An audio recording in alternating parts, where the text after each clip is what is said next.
definitely an opportunity for people to look at these safety devices in a completely different light. Like we've already seen this before in Formula One with Grosjean, which was a very horrible incident. Good thing it didn't turn into a fatality, and that was specifically because of the Halo device. The Halo device, along with the separation of the car, but the Halo device is what I feel ultimately saved Grosjean's life. And now in Formula 2 has saved the life of Roy with the fact that Dennis's car comes overhead.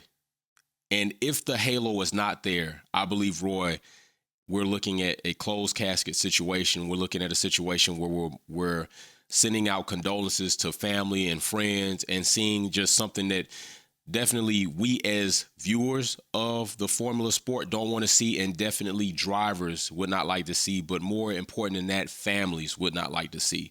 So if you're not familiar, this is what took place. And as you can see right there, Dennis's car is on top of Roy, which no jokes intended, but it's not an uncommon situation at this point that we've seen with Red Bull vehicles being in positions that are definitely on top of other drivers. But as we go a little bit further, boom, you can see right there when that impact hits, it's the halo that absorbs the force and the mass of that car, that Red Bull car. And you can see how sturdy and strong it is. It literally seems to not give. It almost jolts Dennis's car, which is very interesting and very, very profound to me as far as looking at this and saying like, damn, like this safety device is legit. We've seen it in Formula One, but now we get an example of the Halo really functioning in Formula 2. And I am impressed as well as pleased to see that the drivers both walked away. I don't recall seeing if they checked on each other or not, but definitely were able to walk away from that and see another race day in the future. So it just seems to not even give. Got a bit of fire sputter right there. And it was just a very fortunate thing that the Halo device has been implemented in the Formula sport, and also to see that the Halo device itself is performing in the Formula sport as engineers and scientists wanted to see. As you can see here, this is just a graphic just showing the different points of pressure on the Halo that it can take. And I believe in this report, or maybe Mercedes was saying something along the lines that it could support a bus, the weight of a bus. Now, if you think about the weight of a bus, that's a lot of pressure.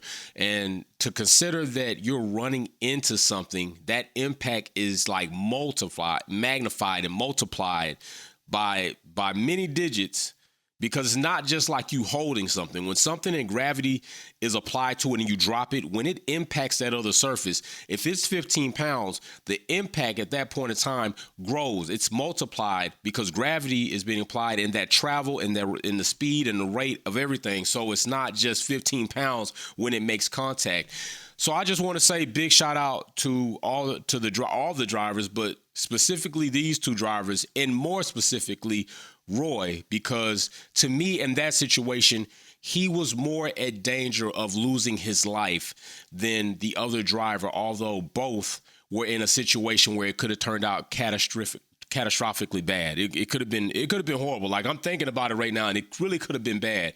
But thanks to safety devices and the people who put the time and energy and the math and the research and development into devices like this, these drivers are able to walk away from some incidences or accidents that we see that you would not normally be able to walk away from on a regular DOT road. It's not going to happen aside for small anomalies taking place, which we all know, like small percentages of people surviving in situations take place, but it's not like often that it's going to happen to a degree of a Formula One accident out here on the road. So it just speaks volumes about the Halo. I love the Halo. I love the whole being of the Halo.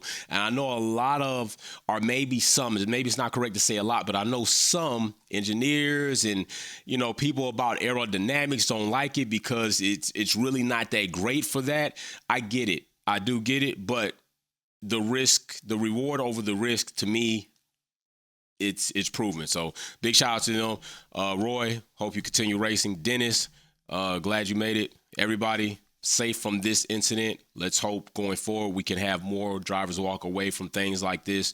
And y'all take it easy. I will see you all later. Just build it. Peace. Thanks for tuning in and watching another video here at Wolfpack Performance. Check out some of my other content on Formula One issues, our topics, and our DIY products on how to customize your vehicle. Don't forget to comment, like, share, and subscribe. See you soon.